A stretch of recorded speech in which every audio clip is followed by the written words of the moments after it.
സാറേ, കഴിഞ്ഞ ദിവസം ഗണേഷ് കുമാറെ സുരേഷ് ഗോപിക്കെതിരെ നിശിത വിമർശനമാണ് ഉന്നയിച്ചിരിക്കുന്നത്. അതിഭീകരമായിട്ട് ഭയങ്കരമായിട്ടുള്ള വിമർശനം ഉന്നയിച്ചു. സുരേഷ് ഗോപി മുസ്ലിം പള്ളിയിൽ പോയി ഇത്തിരി കഞ്ഞി കുടിച്ചതാണ് ഇവരെയൊക്കെ ഭയങ്കരമായിട്ട് ചൂടിപ്പിച്ചിരിക്കുന്ന ഒരു വിഷയം എന്ന് പറയുന്നത്. തൊട്ടപ്പുറത്ത് മുകേഷും ഇരിപ്പുണ്ട്. എന്തിനാണ് ഇരിക്കുന്നതെന്ന് എനിക്ക് അറിഞ്ഞുകൂടാ. പിന്നെ ഗണേഷ് കുമാറിന് ഇപ്പം പിണറായിയെ കാണുമ്പോൾ രാജാവിനെ കാട്ടിൽ വലിയ രാജഭക്തിയാണ്. എന്തോ എനിക്കറിയില്ല. ഈ സോഷ്യൽ മീഡിയ മുഴുവൻ ഗണേഷ് കുമാറിൻ്റെ പഴയ പല കഥകളും കുത്തിപ്പൊക്കി അങ്ങനെ ഒരു സാഹചര്യമാണ് നിലവിലുള്ളത്. സുരേഷ് ഗോപി വിമർശിച്ചുകൊണ്ട് ചോദിക്കുകയല്ല, ഈ ഗണേഷ് കുമാറിൻ്റെ പഴയ ഈ സോളാർ അതിജീവിതയുമായിട്ടുള്ള പല കഥകളുണ്ടല്ലോ, അതിലൊക്കെ എന്തെങ്കിലും സത്യമുണ്ടോ? സാറിന് എന്താ തോന്നുന്നത്? അല്ല, സത്യം ഒരുപാടുണ്ട്. കാരണം അത് എല്ലാവർക്കും അറിയാവുന്നതാണ്. പിന്നെ അതൊക്കെ ഒരു നാറ്റ കേസാണ്.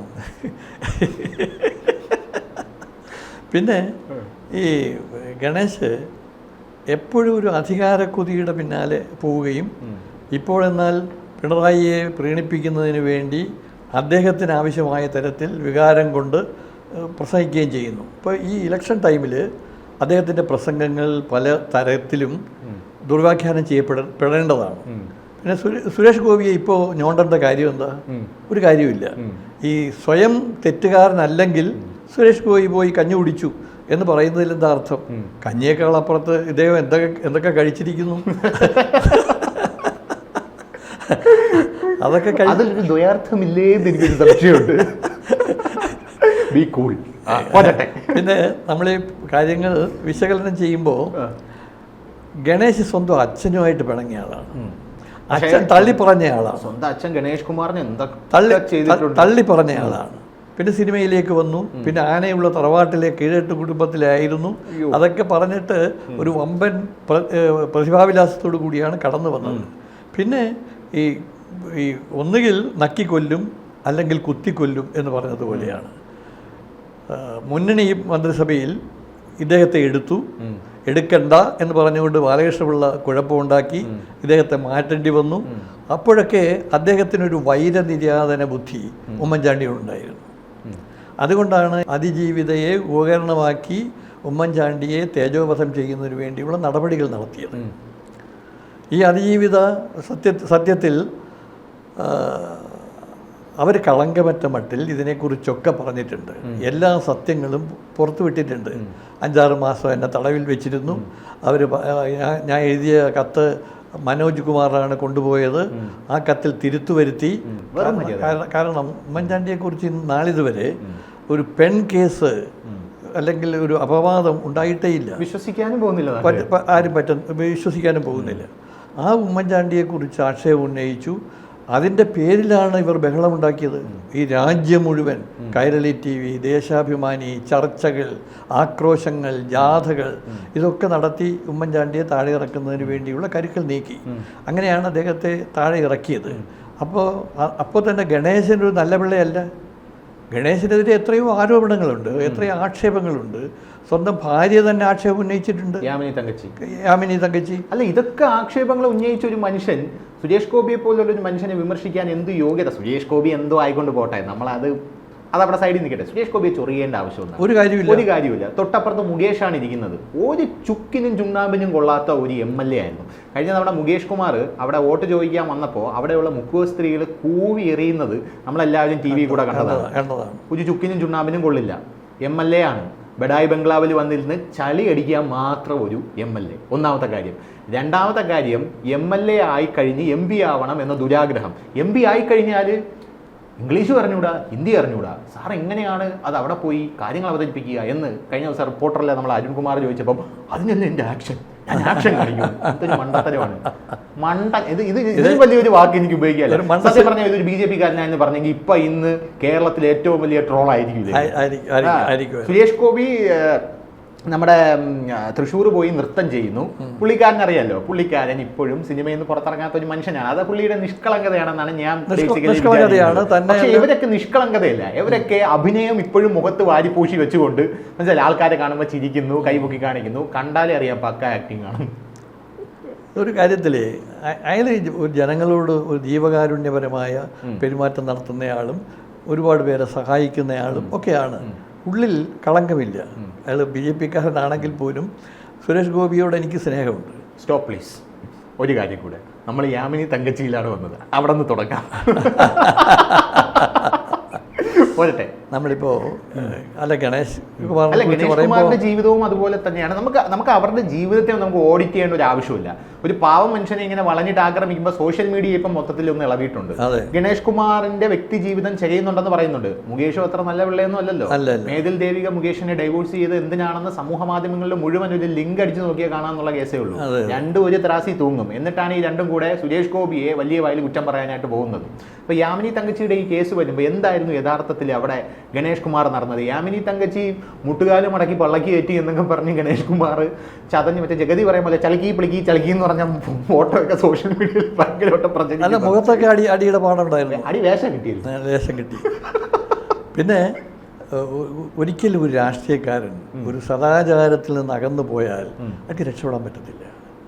ഒരു ചെളിയിൽ താഴ്ന്നു പോകുന്നത് പോലെ ഓരോ നിമിഷത്തിലും താഴ്ന്നു പോയിക്കൊണ്ടേയിരിക്കും. അല്ല, അതിന് ഏറ്റവും വലിയ ഉദാഹരണം ആരാണ് സാറേ? നമ്മുടെ കമ്മ്യൂണിസ്റ്റ് പാർട്ടി. കാരണം അവർ വലിയ ഗുൽമോഹർ ആയിട്ട് പറയുമെങ്കിലും, വലിയ പുരോഗമനവാദം പറയുമെങ്കിലും, മറ്റേ ലൈംഗികതയുടെ ചിത്രങ്ങളൊക്കെ കോളേജിൽ വരച്ചു വെക്കുമെങ്കിലും പിണറായിയുടെ മോൻ എവിടെയാണ് പഠിച്ചത്? എവരൊക്കെ സത്യം പറഞ്ഞു കഴിഞ്ഞാല് സ്വന്തം മക്കളെ വീട്ടിന്റെ വെളിയിൽ ഇറങ്ങി പോലും മുട്ടുകാല് തല്ലി പിടിക്കും എന്ന് പറഞ്ഞു നടക്കുന്ന ടീമുകളാണ്. ബാക്കിയുള്ളവര് താലിച്ചാലിട്ട് പൊട്ടിച്ചോട്ടെ, പുരോഗമനം നടത്തിക്കോട്ടെ, തട്ട ഊരിക്കോട്ടെ, അതൊക്കെയാണ് അവരുടെ നിലപാട്. പക്ഷേ സ്വന്തം കുടുംബത്തിൽ അതൊന്നും നടപ്പിലാവില്ല. തുടരാം. പിള്ളേരൊക്കെ ഉന്നത നിലയിൽ പഠിപ്പിക്കുക, ഉന്നത നിലയിൽ ജോലിയിൽ കയറ്റുക, ചിലയിടത്തൊക്കെ അവരുടെ കയ്യിൽ നിന്ന് ലക്ഷങ്ങൾ വാങ്ങുക, അവർക്ക് ജോലിയിൽ ഇരുന്നു കൊണ്ട് വേറെ ബിസിനസ് ചെയ്യാൻ സഹായം കൊടുക്കുക.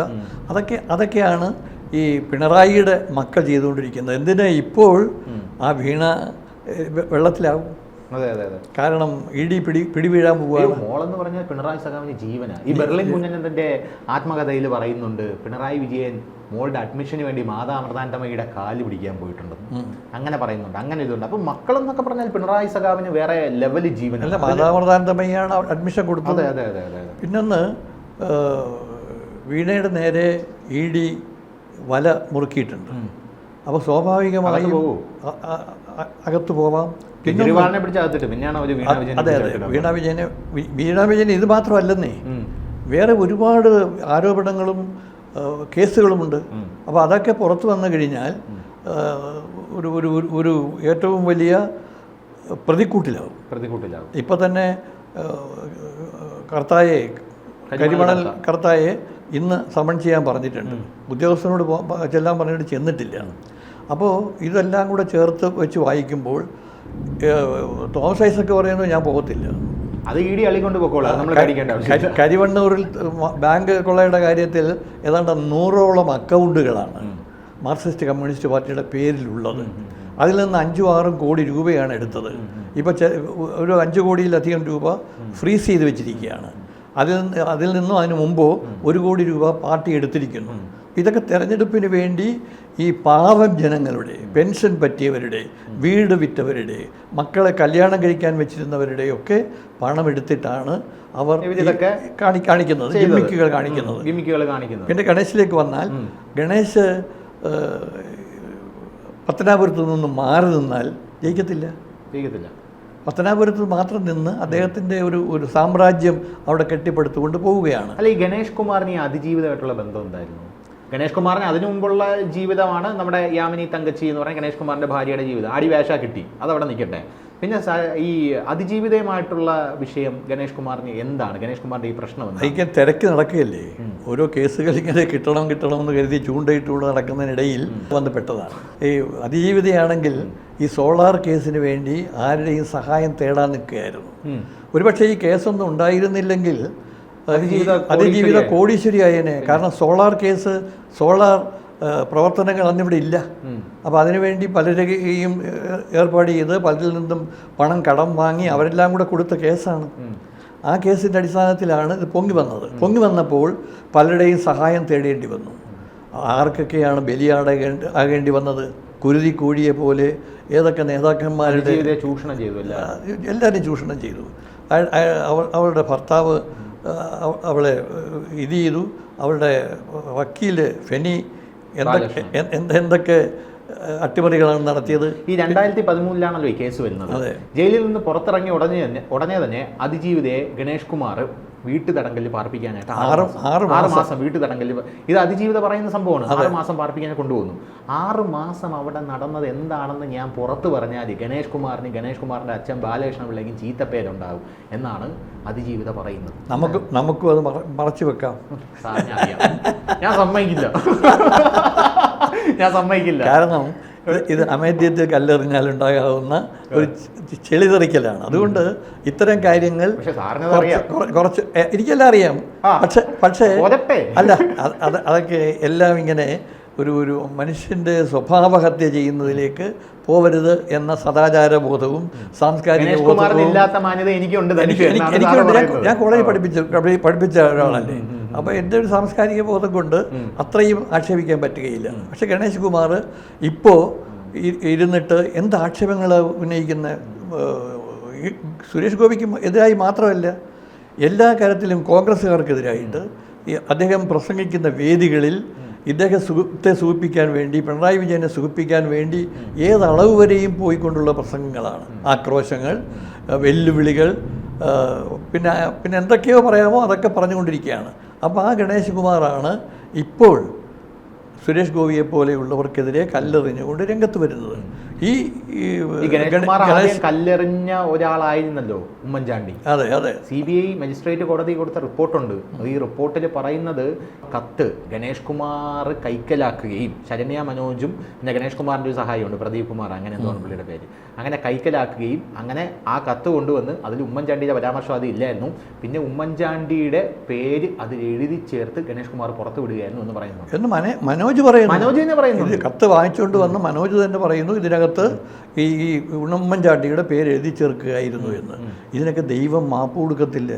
കാരണം പാവ ഉമ്മൻചാണ്ടിയെ ഇങ്ങനെ തേജോവധം ചെയ്ത് അദ്ദേഹത്തെ അധികാരത്തിൽ നിന്ന് പുറത്താക്കാൻ ഒരു രാഷ്ട്രീയ കക്ഷിക്ക് വേണ്ടി മാത്രമല്ല. ഗണേഷ് കുമാർ ഉമ്മൻചാണ്ടിയോട് എന്താണ് ഇത്ര ഗ്രഡ്ജ്? അദ്ദേഹത്തെ അച്ഛൻ പറഞ്ഞതിൻ്റെ പേരിൽ മാറ്റി നിർത്തുകയോ മറ്റോ ചെയ്തതിൻ്റെ അടിസ്ഥാനത്തിൽ ഉള്ള വിരോധമായിരുന്നു. അതിന് അതിജീവിതയും ഉമ്മൻചാണ്ടിയും കൂട്ടിക്കെട്ടാനുള്ള കാരണം? അതിജീവിത ഉമ്മൻചാണ്ടിയെ കാണാൻ ചെന്നിട്ടുണ്ട്, പലരെയും കാണാൻ ചെന്നിട്ടുണ്ട്, പല നേതാക്കന്മാരെയും MLA-മാരെയും MP-മാരെയും കാണാൻ ചെന്നിട്ടുണ്ട്. ഈ അതിജീവിതയും ഗണേഷ് കുമാറും തമ്മിലുള്ള ബന്ധം എന്തായാലും സാറിന് കൃത്യമായിട്ട് അറിയാം? അല്ല, അത് നല്ല ബന്ധമായിരുന്നിരിക്കത്തില്ലല്ലോ.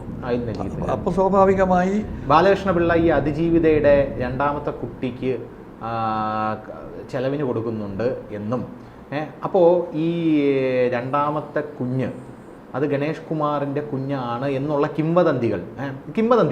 ഇത് CBI റിപ്പോർട്ടിൻ്റെ, ഇപ്പോൾ CBI നമ്മുടെ മജിസ്ട്രേറ്റ് കോടതിയിൽ കൊടുത്തതിൽ 12ാം പേജിൽ അങ്ങനെ വാദങ്ങളുണ്ട് എന്ന് പല മാധ്യമങ്ങളും റിപ്പോർട്ട് ചെയ്തിട്ടുണ്ട്. അതിലെന്തെങ്കിലും സത്യം ഉണ്ടായി? പക്ഷെ അത് കാണുമായിരിക്കും. കാരണം അതിജീവിതയ്ക്ക് ബാലകൃഷ്ണപിള്ള തന്നെ അതിജീവിത അത് തുറന്നു പറഞ്ഞിട്ടുണ്ട്. അതായത് ബാലകൃഷ്ണ പിള്ള സാർ എനിക്ക് സാമ്പത്തിക സഹായം ചെയ്തിട്ടുണ്ട് എന്ന് പറയുമ്പോൾ അതിലൊരു രക്തബന്ധത്തിന്റെ എലമെന്റ് ഇല്ലേ എന്ന് ചോദിക്കുമ്പോൾ പുള്ളിക്കാർ പറയുന്നുണ്ട് അതുണ്ടായിരിക്കാം, പക്ഷെ അതെനിക്ക് പറയാൻ താല്പര്യമില്ല, പിതൃതുല്യനാണ് എന്ന് പോലും അതിജീവിത പറഞ്ഞിട്ടുണ്ട്. ഏതായാലും അവിടെയൊക്കെ ഉണ്ടായിരിക്കുന്ന കഥകളും കേൾവികളും അത്ര പരിശുദ്ധമല്ല. പല ആക്ഷേപങ്ങളുടെയും പെട്ടി തുറക്കേണ്ടി വരും, ആവനാഴികൾ പലതും തുറക്കേണ്ടി വരും.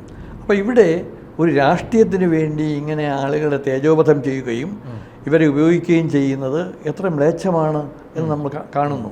ഈ അതിജീവിത പറഞ്ഞ കേസുകൾ ഇപ്പോൾ ആ അതിജീവിത പോലും മരണത്തിലേക്ക് മല്ലിട്ടുകൊണ്ട് നിൽക്കുകയാണ്.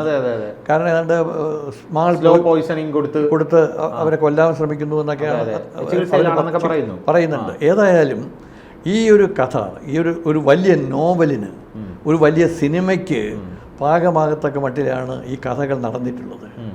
അപ്പോൾ ഇത് നമ്മൾ കീറി മുറിച്ച് പരിശോധിക്കേണ്ട കാര്യമില്ല. കീറി മുറിക്കാനുള്ള അവസരം ഉണ്ടാക്കരുത് അല്ലേ?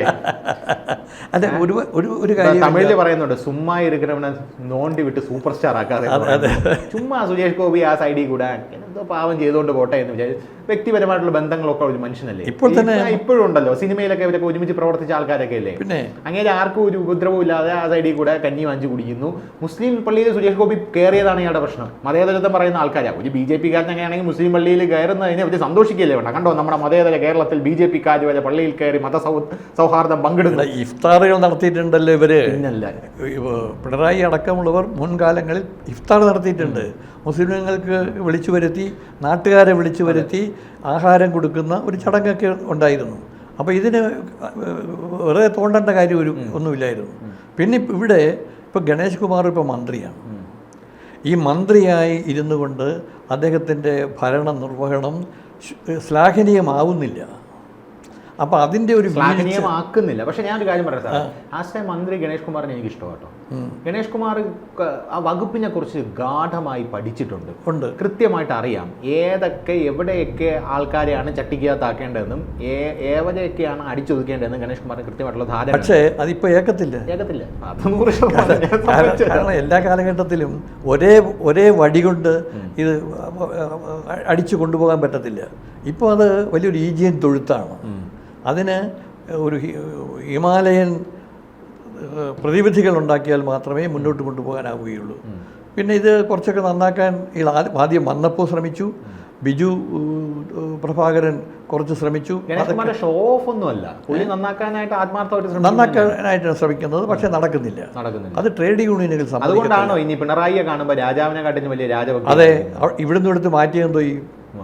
അപ്പോൾ ഇവിടുന്ന് മന്ത്രിസ്ഥാനം പോയാൽ പിന്നെ മിക്കവാറും സുരേഷ് ഗോപിയൊക്കെ ഒന്ന് ചൊറിയാനായിട്ട്. അതെ, കിട്ടുന്നവരെല്ലാം ചൊറിയാണല്ലോ. ഒരാളെ മാത്രമല്ല, പിണറായിക്ക് ഡയറക്റ്റ് ആയിട്ട് സുരേഷ് ഗോപി അറ്റാക്ക് ചെയ്യാൻ പറ്റില്ല. കാരണം മോളെ ഇടി അള്ളിക്കൊണ്ട് പോയാലും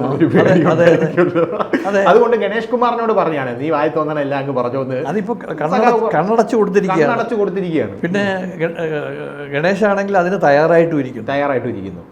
പക്ഷേ എല്ലാം കൂടെ ഒരു നാറ്റ കേസാവും. ഇലക്ഷൻ സമയമാണ്. അതാണ് ഇപ്പം ഈ ഇലക്ഷൻ ആകെ തകിടും മറിഞ്ഞിരിക്കുകയാണ്. ഉദ്ദേശിക്കുന്ന കണക്കല്ല. ഇപ്പോൾ പല ചാനലുകളുടെയും കണക്കുകളനുസരിച്ച് മാർക്സിസ്റ്റ് പാർട്ടിക്ക് കുറച്ച് സീറ്റുകൾ കിട്ടുമെന്നാണ് പറയുന്നത്. കിട്ടത്തില്ല. കാരണം അത് ഏറ്റവും കൂടുതൽ അറിയാന്നുള്ളത് മാർക്സിസ്റ്റ് പാർട്ടിക്കാർ തന്നെയാണ്. കിട്ടത്തില്ല. കാരണം ശൈലജ വരെ ഷാഫിയുടെ കൂടെ മുട്ടടിക്കുമോ എന്ന് പറയുമ്പോൾ നമുക്ക് ബാക്കിയുള്ള മണ്ഡലങ്ങളിലെ കാര്യങ്ങൾ ഒന്നും വേണ്ടില്ല. ആലപ്പുഴയിൽ ജയിച്ച ആരിഫ് പോലും ഇപ്പോൾ അവിടെ മുട്ടടിച്ചുകൊണ്ടിരിക്കുകയാണ്. ഉദാഹരണത്തിന് സത്യൻ എന്ന് പറയുന്ന ഒരു RSSകാരനെ വധിച്ചതിന് മാർക്സിസ്റ്റ് പാർട്ടിക്ക് പങ്കുണ്ട് എന്ന് പറഞ്ഞുകൊണ്ട് ഒരു വെളിപ്പെടുത്തൽ ഇപ്പോൾ നടന്നിരിക്കുന്നു. അമ്മയും മകനും, മാർക്സിസ്റ്റുകാരായ അമ്മയും മകനും ഒരു വെളിപ്പെടുത്തൽ നടത്തിയിരിക്കുന്നു. രാജിവെച്ചിരിക്കുന്നു. ജില്ലാ പഞ്ചായത്ത് അംഗമോ മറ്റോ ആയിരുന്നു.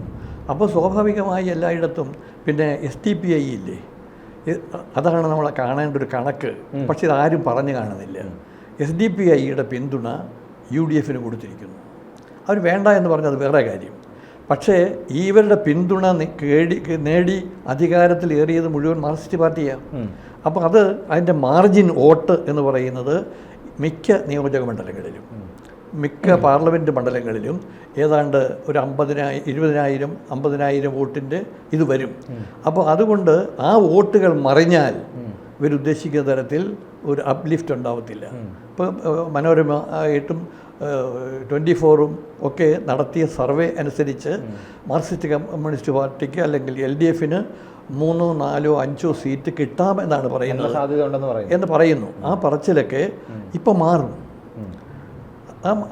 ജനങ്ങളുടെ മുകേഷ് ജയിക്കുമോ കൊല്ലത്ത്? മുകേഷ് ഒരിക്കലും ജയിക്കത്തില്ല. കാരണം എന്താ ഗുണം സാറിന് എന്താ തോന്നുന്നത്? അല്ല, ജയിച്ചാലും തോറ്റാലും ഒരു ഗുണമില്ല. കാരണം തോറ്റതാണ് അയാൾക്ക് ഗുണം. തോറ്റാലാണ് അയാൾക്ക് ഗുണം. കാരണം MLA ആയിട്ട് തുടരാം. അപ്പോൾ സ്വാഭാവികമായി പിന്നെ എനിക്ക് മനസ്സിലാവുന്നില്ല, ഒരു ഗുണമില്ലാത്തൊരു മനുഷ്യൻ സിനിമയിൽ അഭിനയിക്കുക എന്നുള്ളത് മാത്രമാണ് അയാളുടെ ഒരു ഗുണമായിട്ട്. മനുഷ്യരോട് ഒന്ന് സംവദിക്കേണ്ടത് എങ്ങനെയാണെന്ന് പോലും അറിഞ്ഞുകൂടാത്തൊരു മനുഷ്യൻ. ആൾക്കാർ രാത്രി വിളിച്ചു കഴിഞ്ഞാൽ തെറി വിളിക്കുക, ഞാൻ ഇപ്പോൾ കിടന്നതല്ലേ ഉള്ളൂ എന്ന് പറയുക, പാതിരാത്രി 12 മണിക്കാണോടാ വിളിക്കുന്നത്, അന്തസ്സ് വേണോടാ എന്നൊക്കെ പറയുക. ഇതൊരു ബാലിശമായിട്ടുള്ള കാര്യങ്ങളാണ്. ഞാൻ ഇത്രയും വയസ്സായ ആളാണെങ്കിൽ നീ പോയി വീട്ടിൽ ഇരിക്കടേ എന്നല്ലേ പൊതുജനങ്ങൾ പറയുന്നത്. അതാണ് പറയുന്നത്. ഒരു ജനകീയ നേതാവിന് പറ്റിയ തരത്തിലുള്ള സംസാരമോ പെരുമാറ്റവും അല്ല. പിന്നെ ഇനി അദ്ദേഹത്തിന് അവിടെ നിന്ന് ജയിക്കാനും പറ്റത്തില്ല അസംബ്ലിയിലേക്ക്. അപ്പോൾ പിന്നെ LDF പിന്നെ ഇദ്ദേഹം വലിയ ഒരു പ്ലാനറാണല്ലോ നമ്മുടെ മുഖ്യമന്ത്രി എന്നാണ് പറയുന്നത്. ചിലരെ ഒതുക്കാൻ, അത് കറക്റ്റ്, ചിലരെ മാറ്റാൻ, ചിലർക്ക് പുതിയ തലത്തിലേക്ക് ഉയർത്തിക്കൊണ്ടുവരാൻ ഒക്കെ ശ്രമിക്കുക എന്നുള്ളത് കവിഞ്ഞൊന്നും ചെയ്യാൻ പറ്റത്തില്ല. ആ പാവം G. സുധാകരൻ ആലപ്പുഴയിൽ എന്തൊക്കെ നേട്ടങ്ങളാണ് ഉണ്ടാക്കിയത്. ആ സുധാകരനെ പുല്ലുപോലെ എടുത്ത് കളഞ്ഞില്ലേ? പിന്നെ അദ്ദേഹത്തിന് എതിരായിട്ട് സ്വഭാവഹത്യ നടത്തിയില്ലേ? അതുപോലെ തന്നെ ഇദ്ദേഹം പറയുന്ന തരത്തിൽ എല്ലാം ചെയ്ത കിഫ്ബിയും മസാല ബോണ്ടുമൊക്കെ മുഖ്യമന്ത്രിയുടെ ഇംഗിതപ്രകാരം നടത്തിയ ആ തോമസ് ഐസക്കിനെ പിടിച്ച് പത്തനംതിട്ടയെ കൊണ്ട് നിർത്തിയിരിക്കുകയാണ്. അപ്പോൾ ഇതൊന്നും ജയിക്കാൻ വേണ്ടിയല്ല. പാവം ശൈലജയ്ക്ക് മുഖ്യമന്ത്രി വരെ ആകാൻ കഴിയും എന്ന് കരുതി തലവെട്ടി. അപ്പോൾ തനിക്ക് എതിരായി ആരെങ്കിലും മുളച്ചു വന്നാൽ അതൊക്കെ ശിരച്ഛേദം ചെയ്ത് സമരസപ്പെടുത്തിക്കൊണ്ട് പോകാനുള്ള തന്ത്രത്തിൻ്റെ ഭാഗമെന്ന നിലയിലാണ് ഇപ്പോൾ ഗണേഷ് കുമാറിനെ അഴിച്ചുവിട്ടിരിക്കുന്നത്. ആരെ വേണേ എതിർത്തുകൊള്ളൂ, ആരെ വേണേ.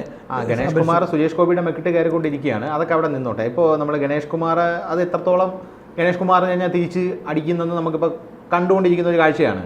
ഇനിയിപ്പോൾ നമുക്ക് ഒരൊറ്റ കാര്യം കൂടെ ചോദിച്ചിട്ട് ഞാൻ നിർത്താം. തൃശ്ശൂർ സുരേഷ് ഗോപിക്ക് എത്രത്തോളം ചാൻസ് ഉണ്ട്? ജയിക്കുമോ പുള്ളി? ജയിക്കത്തില്ല. എന്തുകൊണ്ടാണ്? അവിടെ ടൈറ്റ് ഫൈറ്റാണ്. അവിടെ സുരേഷ് ഗോപി, കെ മുരളീധരൻ, സുനിൽകുമാർ, ഇവർ മൂന്നും കട്ടയ്ക്ക് നിൽക്കുകയാണ്. 3 പേർക്ക് 3 സ്റ്റൈലാണ്. അവർ ജനങ്ങൾ നോക്കിക്കാണുന്നത് എങ്ങനെ എന്നുള്ളത് ഫലമറിഞ്ഞാലേ പറ്റൂ. സുരേഷ് ഗോപി ജയിക്കാതിരുന്നാൽ തൃശ്ശൂരിന് അത് നഷ്ടമായിരിക്കില്ലേ? ആയിരിക്കാം. കാരണം അത് പറഞ്ഞിട്ട് കാര്യമില്ലല്ലോ, ജനവിധിയല്ലേ. ഒരു കോൺഗ്രസ്സുകാരിൽ നിന്നും പുറത്തിറങ്ങി വരുമോ? ആയിരിക്കാമെന്നല്ല, ആണ്. അല്ലല്ല, അത് പ്രയാസമാണ്. ചിലരുടെ ജനവിധിയും പിന്നെ ആളുകൾ കരുതുന്നതും ഒക്കെ വേറെ ഒരു തരത്തിൽ. മെട്രോ മാനെ പോലും തോൽപ്പിച്ചില്ലേ പാവം ഷാഫി പറമ്പിൽ. അപ്പോൾ സ്വാഭാവികമായി അങ്ങനെ വമ്പന്മാരെ നിർത്തി ജയിപ്പിക്കാൻ കഴിയത്തില്ല. ഒരു പ്രാവശ്യം മാത്രമാണ് തിരുവനന്തപുരത്ത് ഒരു ജയമുണ്ടാക്കാൻ വി.കെ. കൃഷ്ണമേനോനെ കൊണ്ട് കഴിഞ്ഞത്. ആ വി.കെ. കൃഷ്ണമേനോൻ ജയിച്ചതിന് ശേഷം ഇവിടെ വമ്പന്മാരൊന്നും ജയിച്ചിട്ടില്ല. ONV കുറുപ്പ് തോറ്റു. ചാൾസിനെ നിർത്തിയിട്ടാണ്. അന്ന് വരെ രാഷ്ട്രീയത്തിൽ കേട്ടുകേഴ്വിയും ഇല്ലാതിരുന്ന ചാൾസ് വന്നിട്ട് തോൽപ്പിച്ചു. പിന്നെ 3 തവണ ചാൾസ് അടുപ്പിച്ച് വിജയിച്ചു. 3 തവണ ജയിച്ചു. അപ്പോൾ സ്വാഭാവികമായി ഇവിടെ നമ്മൾ കാണുന്നതല്ല. ഇത്തവണത്തെ വോട്ടിംഗ് പാറ്റേണിൽ ഭയങ്കരമായ വ്യത്യാസം ഉണ്ടാവും. യുവാക്കൾക്കിടയിൽ തൊഴിലില്ലായ്മയുടെ പേരിൽ, വിലക്കൂടുതലിൻ്റെ പേരിൽ, സ്ത്രീകൾക്ക് നീതി കിട്ടാത്തതിൻ്റെ പേരിൽ, പെൻഷൻ കൊടുക്കാത്തതിൻ്റെ പേരിൽ, ശമ്പളം തടഞ്ഞു വച്ചിരിക്കുന്നതിൻ്റെ പേരിൽ എത്രയോ ഏർപ്പാടുകളിലാണ് പിണറായി വിജയൻ മൂക്കുകുത്തി വീഴാൻ പോകുന്നത്.